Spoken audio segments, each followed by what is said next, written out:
Hello students, तो आज हम लोग करने वाले हैं क्लास 9th हिंदी का मॉडल क्वेश्चन पेपर, जो कि आपके एग्ज़ाम के लिए बहुत ही ज़्यादा इंपॉर्टेंट है। और ये जो क्वेश्चन पेपर है ये भी लेटेस्ट है, यानी कि 2024 और 25 का है। और अगर आप लोगों ने मेरा विज्ञान और सामाजिक विज्ञान का वीडियो नहीं देखा है तो आप लोग जाके एक बार ज़रूर देखिएगा, क्योंकि आप लोगों के लिए यह बहुत ही इंपॉर्टेंट है। मॉडल क्वेश्चन पेपर एक ही सेट आया है, तो आप लोग उसको अच्छे से करिएगा। और क्योंकि आप लोगों के एग्ज़ाम में क्वेश्चन से बहुत ज़्यादा सारे जो है सेम टू सेम देखने को मिलेंगे, ये मेरा गारंटी है। तो आप लोग जाकर अच्छे से करिए और देखिए सारे का वीडियो को। और अगर आप लोग को इसका पीडीएफ चाहिए प्रैक्टिस के लिए तो आपको वो भी मिल जाएगा, आपको मेरे टेलीग्राम चैनल पे वहाँ पे ये भी मिल जाएगा, तो आप लोग वहाँ पे ज्वाइन हो सकते हो। उसका लिंक आपको डिस्क्रिप्शन बॉक्स में मिल जाएगा ऑलरेडी। तो चलिए क्वेश्चंस को करते हैं। और टोटल इसमें जो क्वेश्चन है वो 40 क्वेश्चन है ना।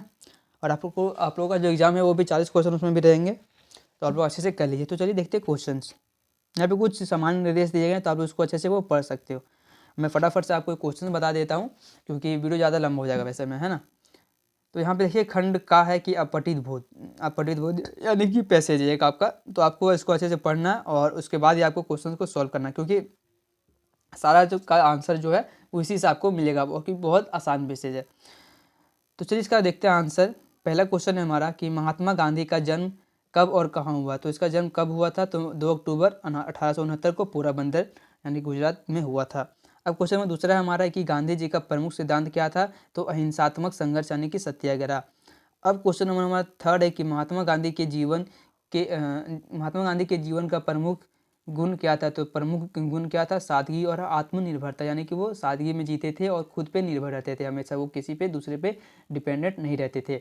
अब यहाँ पे क्वेश्चन नंबर हमारा 4 है कि महात्मा गांधी को सत्य और अहिंसा का पुजारी क्यों कहा जाता है। तो उसे इसलिए कहा जाता है क्योंकि उन्होंने हिंसा का विरोध किया और सत्य का प्रचार किया, यानी कि ऑप्शन हो जाएगा B is the correct answer.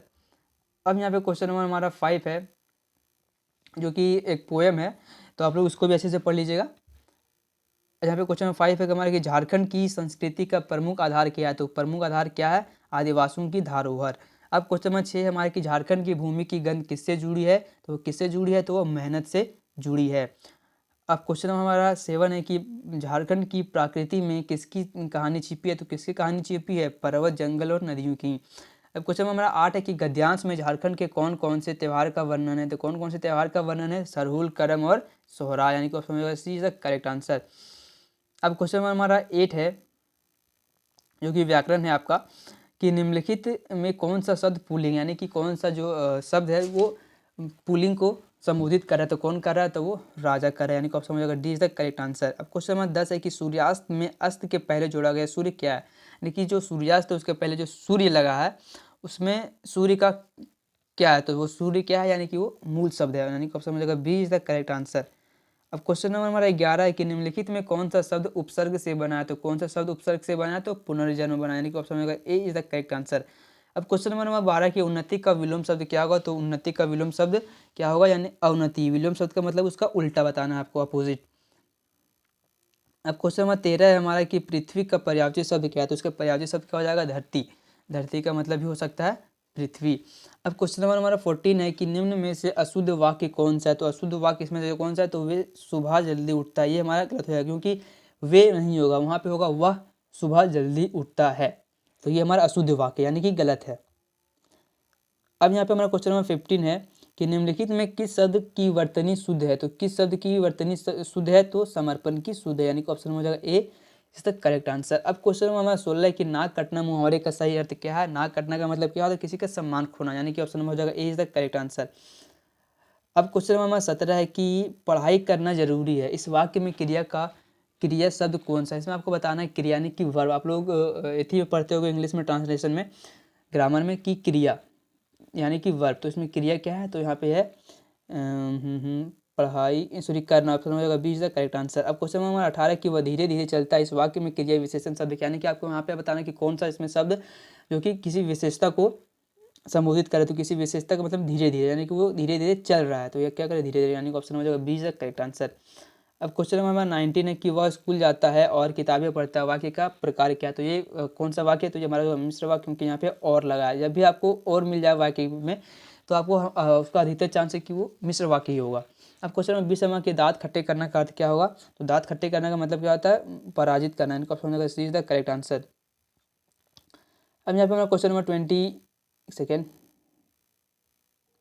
21 यहाँ पे एक आपकी किताब से दिया गया है लाइन, जो कि आपकी किताब की किसी कहानी का लाइन यहाँ पे उठा के रख दिया है। तो आपको इसको ऊपर अच्छे से पढ़ लेना है, उसके बाद आपको क्वेश्चन को सॉल्व करना है। तो यही क्वेश्चन नंबर 21 है कि प्रस्तुत गद्यांश किस पाठ से लिया गया है। तो किस पाठ से लिया गया है, तो उपभोक्तावाद की संस्कृति से लिया गया है। अब क्वेश्चन नंबर 22 से हमारा कि धीरे धीरे सब कुछ बदल जाता है, बदल रहा है। इस वाक्य में धीरे धीरे क्या है, तो धीरे धीरे क्या है, एक विशेषण है।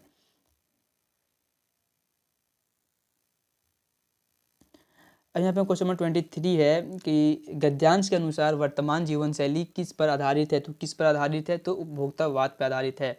अब क्वेश्चन नंबर 24 है कि गद्यांश में उत्पादन बढ़ाने पर जोर क्यों दिया जा रहा है। तो इसलिए दिया जा रहा है क्योंकि लोगों के उपभोग और सुख के लिए, यानी कि ऑप्शन मिलेगा 20 तक करेक्ट आंसर। अब यहाँ पे क्वेश्चन नंबर 25 है कि गधे का छोटा भाई किसे कहा जाता है। तो किसे कहा जाता है, वो बैल को कहा जाता है, यानी कि option number D is the correct answer. अब क्वेश्चन नंबर 26 है कि लहासा की और पाठ हिंदी गद्य की कौन सी विधा है। तो यह कौन सी विधा है, तो यात्रा वृत्तांत है। अब यहाँ पे क्वेश्चन नंबर 27 हो गया, 27 करना है कि महादेवी वर्मा का जन्म किस शहर में हुआ था। तो किस शहर में हुआ था, तो फारुखाबाद में हुआ था। क्वेश्चन नंबर 28 है कि हरिशंकर परसाई जी ने कौन सी पत्रिका निकाली। तो वो कौन सी पत्रिका निकाली, तो हंस, जागरण, मर्यादा या वसुधा। तो इसका करेक्ट आंसर होगा 28 का ऑप्शन नंबर डी, यानी कि वसुधा। यहाँ पे हमारा क्वेश्चन नंबर 29 है कि बच्चे काम पर जा रहे हैं, कविता का कवि का नाम क्या है। तो इसका नाम क्या हो जाएगा, राजेश जोशी। क्वेश्चन नंबर 30 है कि मृत्यु का तरल दूध किसे कहा गया है। तो किसे कहा गया है, बाढ़ के पानी को। अब यहाँ पे क्वेश्चन नंबर 31 है कि रीढ़ की हड्डी एकांकी का प्रमुख पात्र कौन है। तो कौन है, तो उमा, शंकर, रघु या प्रेमा। तो 31 का जो करेक्ट आंसर होगा ऑप्शन नंबर ए, यानी कि युमा।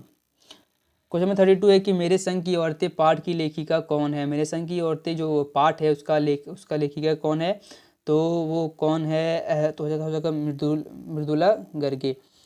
अब यहाँ पे हमें क्वेश्चन नंबर 33 यहाँ पे दिया गया है एक पोएम, जो कि आपके बुक से ही है, तो आप लोग इसको अच्छे से पढ़ लीजिएगा। यहाँ पे क्वेश्चन नंबर 33 है हमारे कि प्रस्तुत काव्यांश के कवि कौन है। तो कौन है, तो वो माखनलाल चतुर्वेदी, यानी कि option number C is the correct answer. 33 sorry, इसका आंसर ये नहीं होगा, इसका आंसर होगा ए, सुमित्रा नंदन पंत, है ना। क्वेश्चन नंबर 34 कि इस काव्यांश में रंग रंग के फूलों से कवि क्या व्यक्त करना चाहता है। तो क्या व्यक्त करना चाहता है, तो प्रकृति की विविधता, यानी कि प्रकृति में कितना तरह का विविधता है। यहाँ पे क्वेश्चन नंबर 35 है कि छिमिया छिपाई बीज लड़ी पंक्ति का क्या अर्थ है। तो क्या अर्थ है कि मटर की फलियों में छिपे बीज, यानी कि option number C is the correct answer. Question number 36 है कि प्रस्तुत काव्यांश किस कविता से लिया गया है। तो किस कविता से लिया गया है, तो ग्रामसरी से लिया गया है। अब यहाँ पे क्वेश्चन नंबर 37 है कि कबीरदास के अनुसार ईश्वर कहाँ रहते हैं। तो कहाँ रहते हैं, तो प्रत्येक प्राणी के हृदय में रहते हैं। अब क्वेश्चन नंबर 38 है कि वाक का शाब्दिक अर्थ क्या होगा। तो वाक का शाब्दिक अर्थ यहाँ पे होता है वाणी। अब यहाँ पे हमारा क्वेश्चन नंबर 39 है कि रसखान की काव्य भाषा क्या है। तो रसखान की काव्य भाषा क्या है, तो यह है ब्रज भाषा। अब यहाँ पे क्वेश्चन नंबर 40 है, जो कि हमारा लास्ट क्वेश्चन है कि मेघ आए कविता में मेघ का आंगन किस रूप में हुआ है। तो किस रूप में हुआ है, तो वह बालक, हाथी, जल या मेहमान। तो यहाँ पे होगा आंसर मेहमान। तो यहाँ पे हमारा 14 क्वेश्चन कंप्लीट हो गया है। अगर आप लोगों ने हमारा सामाजिक विज्ञान और विज्ञान का वीडियो नहीं देखा है, तो उसका भी जाकर आप लोग देख लीजिए, क्योंकि बहुत ही ज़रूरी है और आप लोग के पास टाइम भी बहुत कम है, तो अच्छे से कर लीजिए।